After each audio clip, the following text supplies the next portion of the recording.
મારી ભાષાની ગેલું બેસેલું વીજ ભરીએ અને વીજ ભરે એમના દરબાર તરફ બતાવજે તો ખબર પડી કે આજે ભાષાની ગેલે રહેતું ભાષાની સરકાર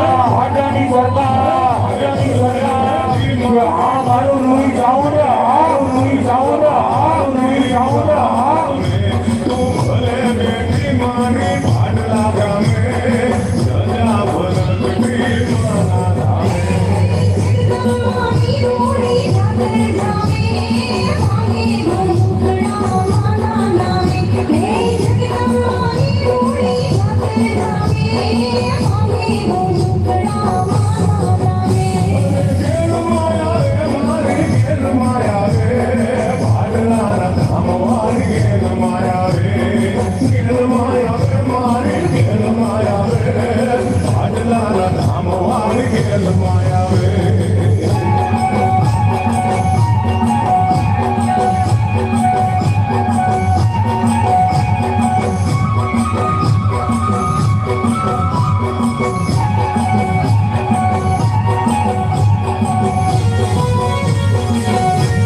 Mama, let me be a man. Come on,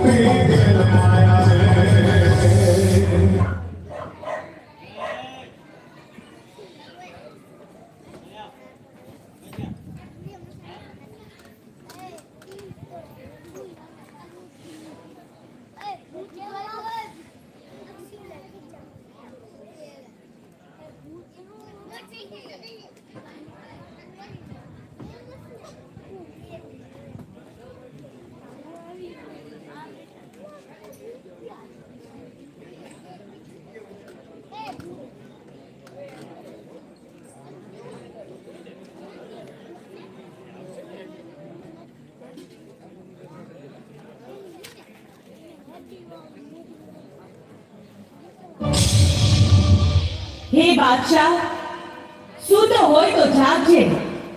હું ઓખાના મંડાણની ગાંડી દેવ તારા સપને આવીને કહું છું કે તારા રાજ્યની અંદર મારા ભક્તોને તું રંજાડે છે. માટે સમજી જા અને આ ત્રાસ ગુજારવાનું બંધ કરીશ તો તારું ભલું થશે. જા જા હિંદોળાની દેવી, તારાથી હું ડરતો નથી. તારાથી જે થાય તે પણ કરી લેજે. તો સાંભળ બાદશાહ, પ્રભાતનો પહોર ઉગે ને રાજા કરણની વેળા થાય ત્યારે તારા રંગમહેલની અંદર તારી રાણીઓ ધૂણાવું તો માનજે કે હું ગાંડી દેવ બોલી હતી. અને સવારની કચેરીમાં જાતા તારું લોહી ન પી તો દુનિયામાં કોઈ ગાંડી દેવને ઓળખે નહીં. જા જા હિંદુની દેવ, મોતથી હું ડરતો નથી.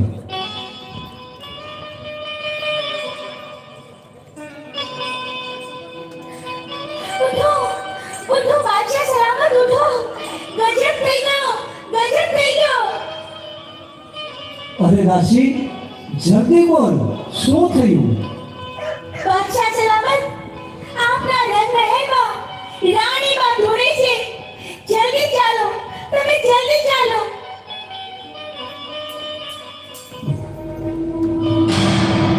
નક્કી સાંજે સપનામાં આવી તે હિંદોળાની દેવ ગાંડી જશે. હે બાદશાહ, સામે જો. આ ગાંડી તો તારા સામે ઊભી છે. ગાંડી, તું નક્કી મરવા જ આવી છો. બાદશાહ, જીવવા મરવાનું તો ઉપરવાળો નક્કી કરે છે, તારા જેવો પાપી નહીં. અરે ગાંડી, તું મારી રાણી ધોળાઈ મને ડરાવવા આવી છો. તારાથી મારે ગઢનો કાંગરો પણ ન કરે. બાદશાહ, તારા પાપનો ઘડો ભરાઈ ચૂક્યો છે. તારું મોત હવે મારા હાથે નિશ્ચિત છે. યુદ્ધ કરવા માટે તૈયાર થઈ જા.